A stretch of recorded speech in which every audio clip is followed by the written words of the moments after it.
குடியரசுத் தலைவர் முதல் கவர்னர் வரை மத்திய அரசு வழங்கும் ஊதியம் எவ்வளவு தெரியுமா?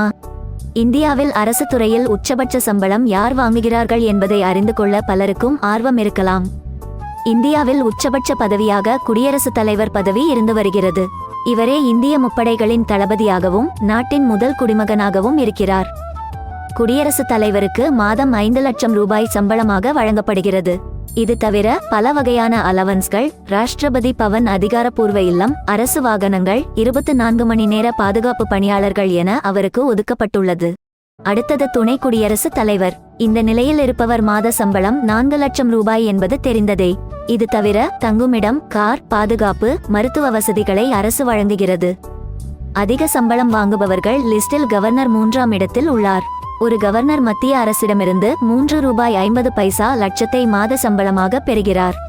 இது தவிர நியமிக்கப்பட்ட மாநிலத்தில் குடியிருப்பு, கார் உட்பட பல வசதிகள் உள்ளன.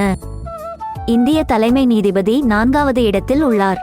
தலைமை நீதிபதிக்கு மாத சம்பளம் 2.8 லட்சம் ரூபாய். தலைநகர் டெல்லியில் அவருக்கு பங்களா, 24 மணி நேர பாதுகாவலர், கார் போன்ற வசதிகளும் வழங்கப்பட்டுள்ளன. இந்த பதிவில் எந்த பதவிக்கு அதிக சம்பளம் அரசால் வழங்கப்படுகிறது என்று கூறப்பட்டுள்ளது. எந்தவொரு தனியார் நிறுவனத்திலும் மூத்த ஊழியர்களின் சம்பளம் குறிப்பிடப்படவில்லை.